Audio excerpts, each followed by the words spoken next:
Okay, so today is January 7th, 2025.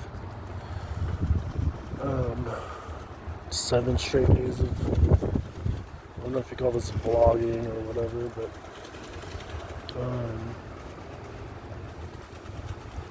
today's been okay.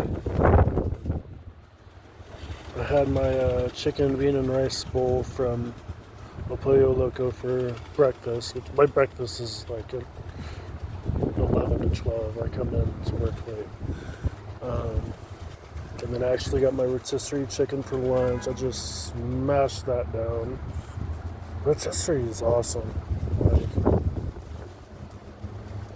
yeah, I mean, as far as diets go, having a rotisserie chicken for lunch is not bad. But the last couple of hours before I went to lunch here at work, I was in a bad way. Very irritable, hungry, passing by all the pizzas and sweets and all that shit. Just looking forward to this weekend when I can cheat and have a drink. It's my hump day. Today's my Wednesday, so almost there, halfway. So last night was night number 2 in a row, no drinking. Tonight will be night number 3. Usually I'd be feeling super tempted to drink by now, but I really don't. People gave me shit because I was talking about how I'm going to start on the first, all this stuff. They were like, well, no, just start now. And I was like, I'm getting myself mentally prepared, and this is why. Because I get to this point, I'm already ready for it. It's not new in my brain.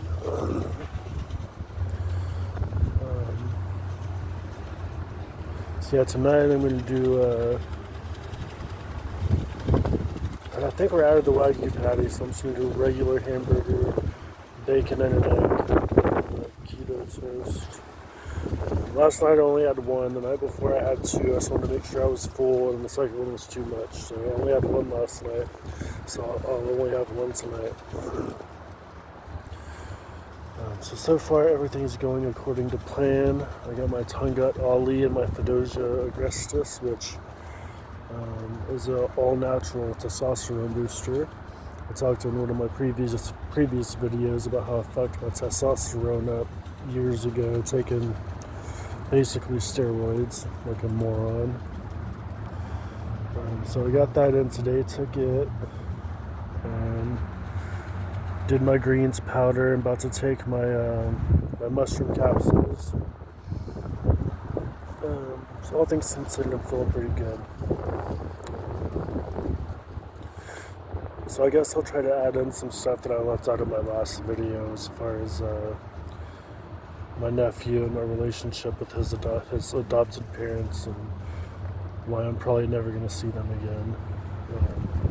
If you want to hear more about that, go to my last video. I talked about it, but I left some stuff out.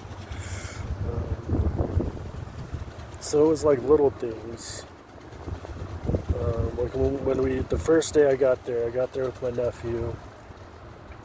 The America's Got Talent team was there, and they're doing the videos that they show before for the contestants and all that.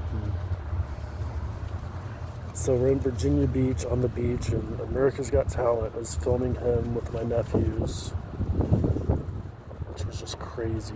I come from a tiny, small country town in East Texas, and I'm on the beach in Virginia with dolphins and America's Got Talent staff. It was just freaking wild.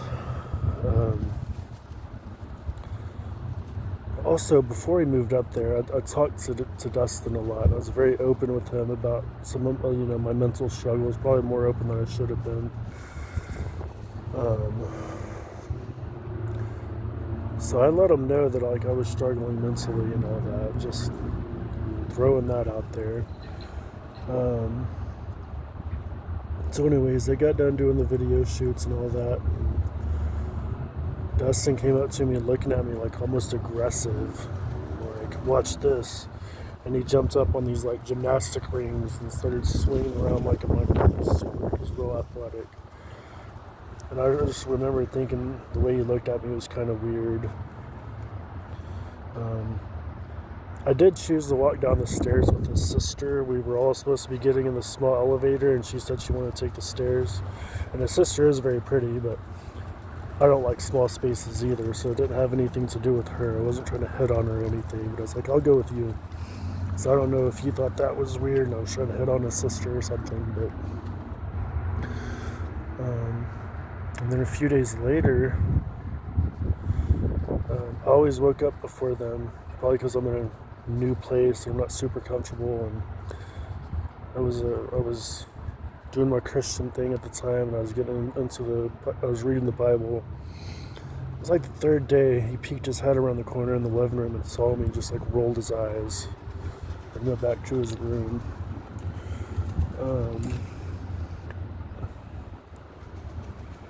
And so I just try not to think about it, think too much about it, but now looking back, it's like I'm seeing a lot of red flags.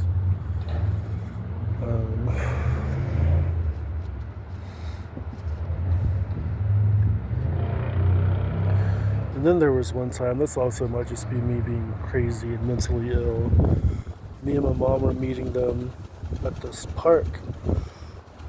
And I'm wearing my Walmart shirt. It's summertime, and to be honest, I hadn't done any laundry, and it was the only like fairly cool shirt I had. And I go and open the back door to the nephews, and Silas, my nephew that I brought to them, goes, "Why are you wearing a Walmart shirt?" He's like 4 or 5 years old. Like, he doesn't even know what a Walmart shirt is. And so in my head, I'm like, I bet Dustin said something about it being weird that I'm wearing a Walmart shirt.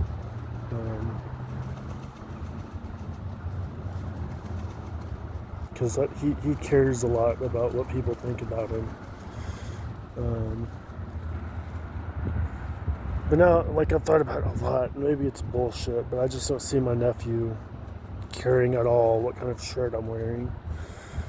If he would have said it in like a curious way, well, alright, yeah.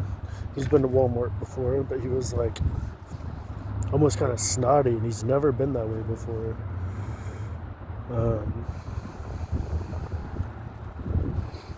You know. And to be perfectly fair, you know, I made some of my other mistakes known in the last video, and I don't think my mom was entirely truthful with them about some things.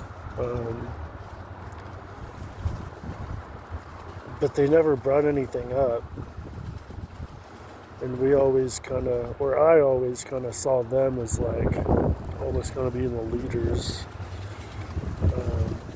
So part of me is like, if there's a problem, why didn't you bring it up? You know.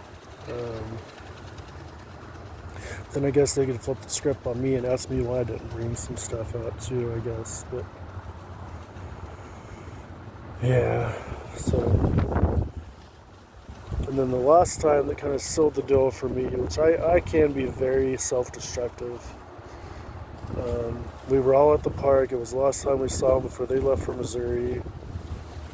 And we were talking about something, and Dustin was talking about how he hated reading the Word, getting into the Bible, reading the Bible.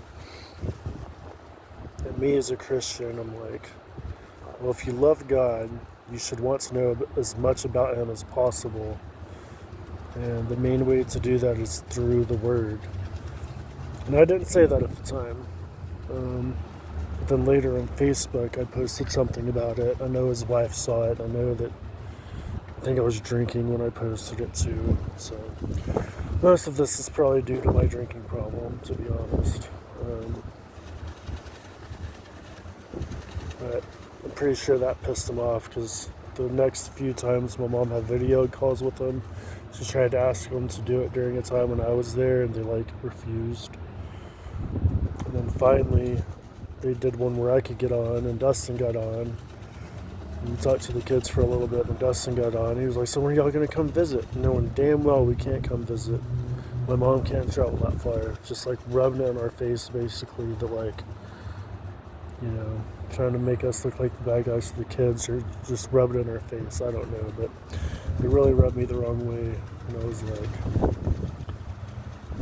you know, I said it before, I don't know what kind of relationship I could keep with the kids if their parents are like bashing us behind, while we're not around and that kind of shit. Also, Silas always, it got to the points where he would act weird around me if Dustin was around. Like he kind of knew there was something up between us. There was one time we were at this big foam pit trampoline place, and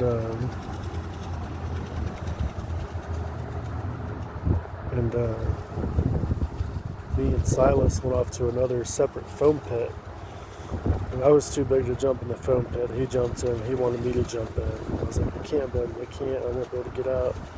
And he starts like crying, begging me to jump in there with him. I was like, let me go get your dad. Let me go get your dad. He was like, no, don't go get him. Stay here. And then finally, he got up and went and got his dad. Like, he didn't want me to go do it. And kids are fucking smart. Like, they pick up on shit. So, yeah. Anyways, just thought I'd add some of that in there. Thanks for letting me vent, I suppose. Have a good one.